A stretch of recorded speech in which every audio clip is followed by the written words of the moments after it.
Alright. Yo, what do we have? This is Agent 24. Today, we're going to be talking about Game 1 of the Eastern Conference Finals. Yeah, I know. You're wondering what happened or watching your trash animations. But I want to do this for now because it's the playoffs and I just got done watching the game and I kind of analyzed it. I don't have much, but here we go. Anyway, so we'll be talking about how the Atlanta Hawks and the Bucks and how they won. Okay, let's just get into it. Okay, so Trae Young. Alright, so Trae Young, he's a superstar now. Like, he's no longer just a star, he's a superstar because he's the youngest player to score 40 plus points with 10 assists. Right? Right. But there was like a certain feeling you get.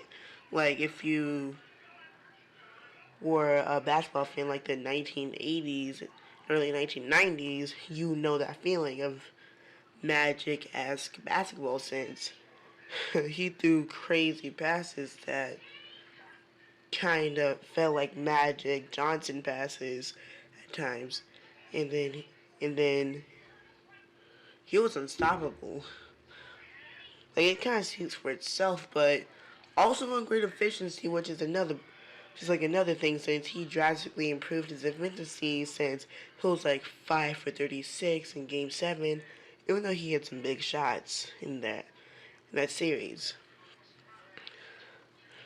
right? And he had like 83, 84 free throw percentages, and he was a closer since, he made all those free throws. Alright.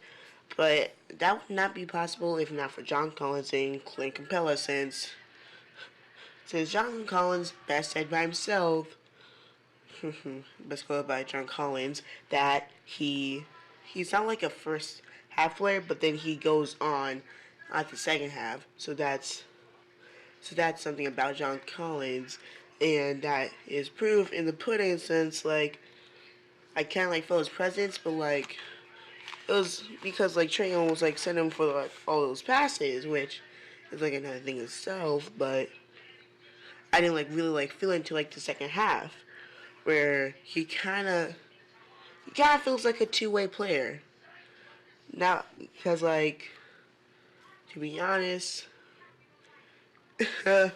he kind of feels more like a two-way player since the defense is getting better, as seen as his game, since they did that high IQ play on Giannis that would get him not to shoot at the same time only have him make free throws, which he's not really that good. He's below average at free throws.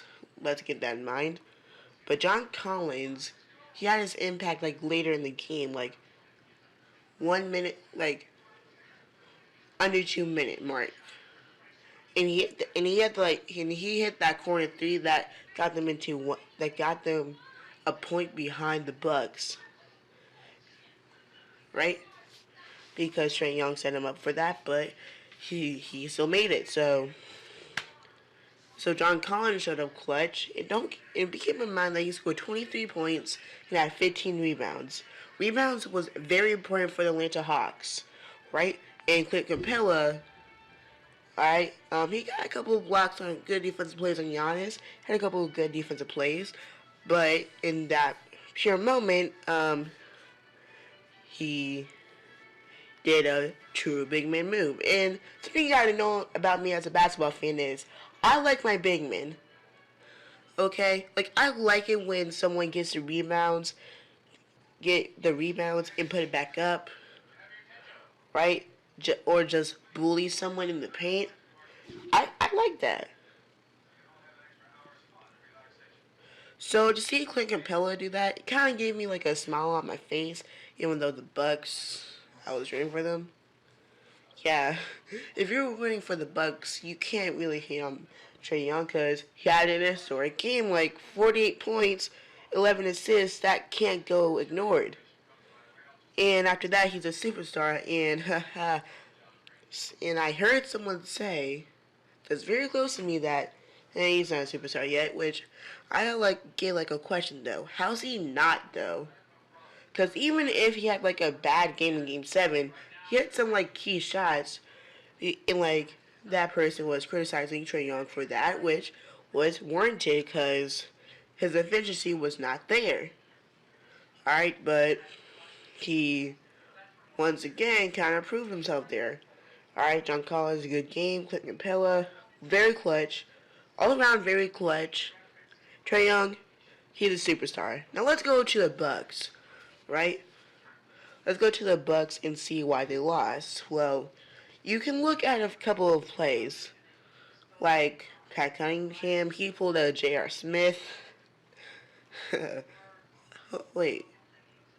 Oh, sorry, that was just some shade.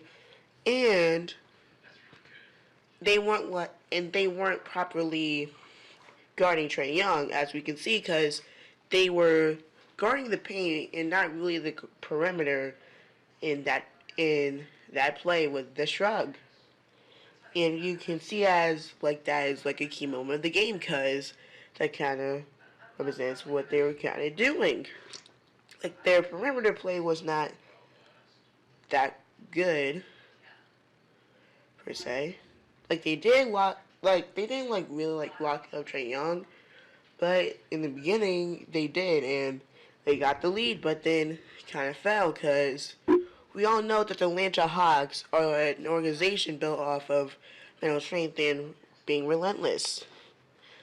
They don't fight until it's actually over, and it's never truly over. So yeah, and we saw that with the 76ers. That'll be another segment for today, right? So first, Giannis. Can't really be complaining about him, 30 points. But what I can say, though, is that kind of the same problems with Ben Simmons, but on a way lesser scale. He kind of needs to develop a three-point shot because, not a three-point shot, but he needs to be a better shooter and better at the free throws. I like Giannis, as I said, I like the big man, right? And I like how he's working on his threes and getting his mid-range shots, but he really needs to get more effective at them because at the end of the day, even though they made it to the conference finals, within their history, that's all they went to. That's all they went because Giannis, because he has to meet good coaches, and he's in the playoffs. Like he's in the playoffs, and knowing his weakness, good coaches are able to exploit it. Now, they do have Drew Holiday, which to mitigate the damage, because Eric Bledsoe wasn't really covering Giannis' weakness. But another thing about that is that Giannis is like the main player, right? And we've seen again and again that Drew Holiday. Actually, no, there can't be any Drew Holiday shade because he had 33 points. But this is like something for Giannis to do. Like he needs to develop his shooting more and more. Right, that's all I'm going to say for Giannis. Alright, and nothing much to say about the Bucks. Like Drew Holiday went out. Giannis, he was very good. He was very, very good. Well, he scored 30 points, so he's consistent with it, right? Chris Middleton, I mean, he was alright. Like, I guess. Like, he was like, because most people, in the playoffs, see, there's this thing called, like, really like playing the starters, so I can really cover the starters. Alright, but this is the moment I kind of want to be talking about, and how, like, Trae Young went above Ben Simmons. Now, it's probably really obvious, but this is partially a Ben Simmons video too, because I wanted to do this, and making another video would kind of be lame, because it's 12:30 and people are sleeping. And I'm trying to get to sleep, but I'm trying to record this while it's fresh in my mind, and I'm not even sure if I'm a good analyst yet, but still. Alright, but Ben Simmons, I think he has like the opposite problem that Trae Young has, which is he's not confident in his shot. Like, let's be serious here. Trae Young is really, really confident in his shot, as we can see, because Trae Young, even when he misses those 30 plus feet shots, I see that he will attempt them again and again and again, and he will shoot it, and he'll make them like once or twice, but he'll shoot them again and again and again, and he's aggressive. Say in the game 7, actually he was, since he attempted 36 shots, which wasn't effective, and he needs to be more effective. But we can see that he has an impact on the offense other than passing, because man scored 48 points. Like, what are you going to do about that? Like, he was shooting threes. The defense could not stop him. In fact, they did not have a proper game plan for him, which I think might get fixed, but no for that. But even if, I don't think the Bucks, like, maybe, but it's kind of unclear.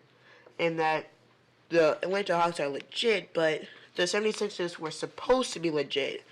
And if it wasn't for this one player named Ben Simmons, I already said his name, but dramatic. Okay, so I was saying that Trae Young is the opposite problem, but Ben Simmons, man, cannot shoot.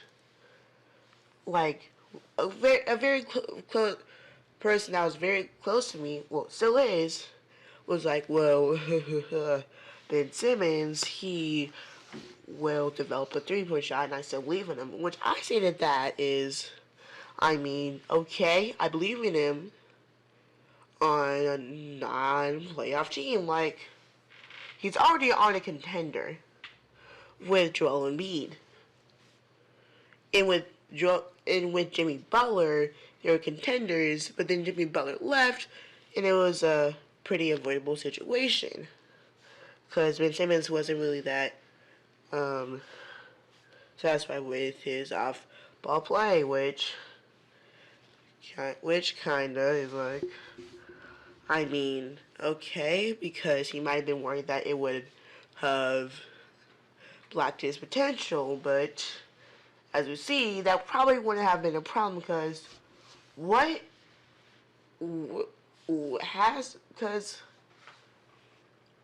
when is Ben Simmons going to improve at this point? Because he's already 5 seasons in. Like, I know he's only like 24. He's about to be like 25 in like a month. So keep that in mind. Yeah, he's under 25.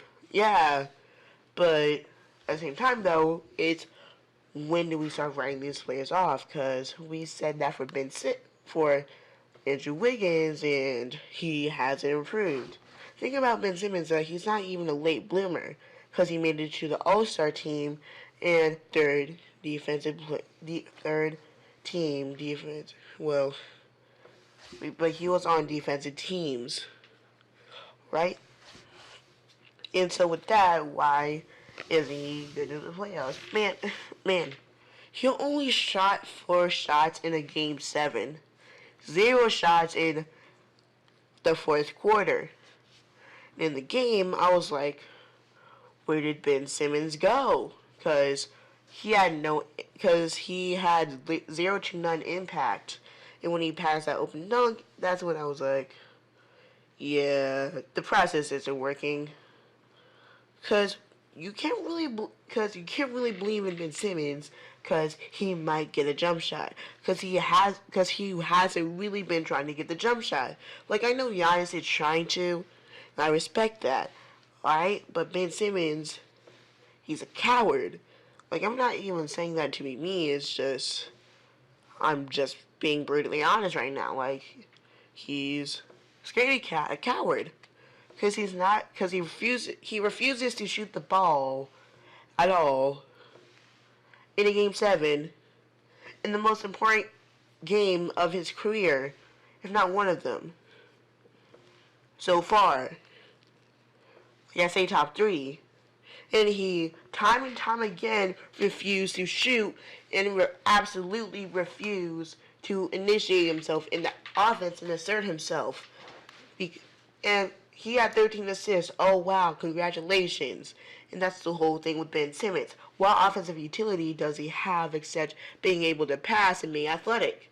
That's the thing about him. He can't even shoot free throws. He can't even shoot at the mid-range. He can't even shoot threes. In fact, he doesn't shoot threes or at the mid-range. And he shot how many? 32% in the playoffs. Keep in mind that he's a point guard.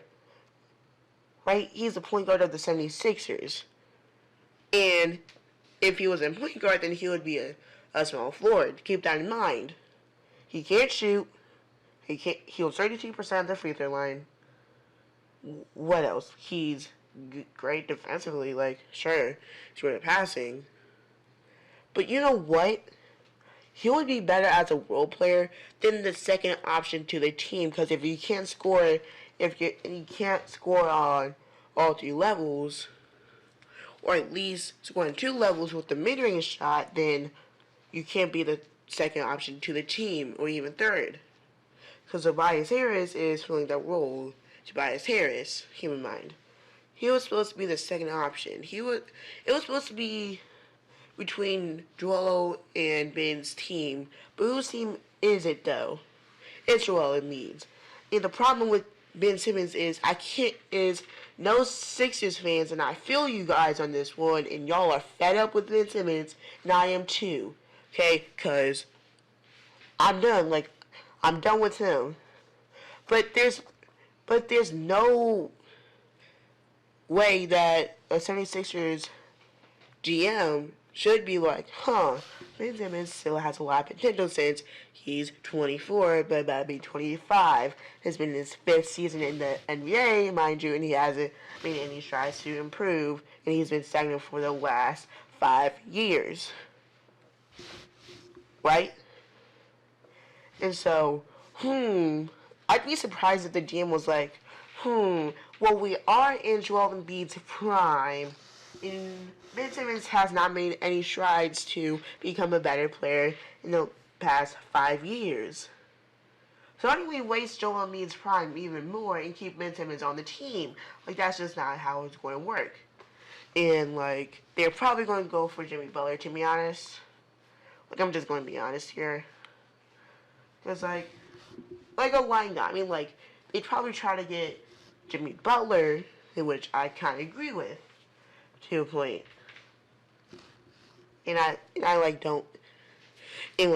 agree with, to, like, get Jimmy Butler, and, like, I wasn't, like, really thinking about that, but then I kind of was, because I said that their best chance of winning was with Jimmy Butler, but all of them had meltdowns, but Ben Simmons isn't helping either. Anyway, but they should get Jimmy Butler since his value is down in Miami, like Ben Simmons, so they'd probably be able to trade off if Miami is not the sharpest tool in the shed, right? Because you're getting a player that elevates his play in Game 7s usually, and when they need it most, for a player that is the best at disappearing acts. Like, seriously, like, he scored like 21 points against the Washington Wizards. Woohoo. In fact, he has a history of this, though, because the 76ers have never been like that, because they've always made second round exits when they made it to the playoffs with Ben. Like, it's at this point, it's just repetitive, and Joel Embiid is, again, in his prime, needs MVP caliber. Because he's third. Because he probably would have been more in the MVP conversation if he didn't get injured. Right? And so, here comes the question, though. Where will Ben Simmons go? Because he's getting traded. Like, no... And if they keep him out of the hope that they get the same coach that helped Lonzo develop his shot out of hope, then oh my, that really isn't smart. Because what if he doesn't come to your team, right? Because what team really wants Ben Simmons like that? I don't know. Because he's shown that he can't really do that. He really can't do much. Offensively, he has little to none offensive utility. And we compare this man to LeBron James. Keep in mind, you. And man, Ben Simmons, he needs to get traded, and he's trash. I'll make a whole Ben Simmons video because I'm getting tired of this. Anyway, hey, there's a lot more games in the playoffs until the championships. And the Suns look like they're about to win against the Clippers in 5. So I want to check that out even more. Yeah, the Suns. Yeah, it's been the unexpected at this point. Like, you gotta be on your toes, man. And the draft lottery, there's a promising future for the NBA, because Devin Booker, Trae Young, Jason Tatum, Jaylen Brown, the Detroit Pistons is a young team. And they have a very promising future. Zion, etc. Like, the NBA is in great hands at this point. That's how I'm going to end off. That's all I'm going to say. They're in great hands when KD, LeBron, Russell Westbrook eventually leave the NBA. It'll be the new guys on top. And I'll cover that with more. But this is it. See you guys. And hashtag trade Ben Simmons. Hashtag save Joel Embiid. No, free Joel Embiid.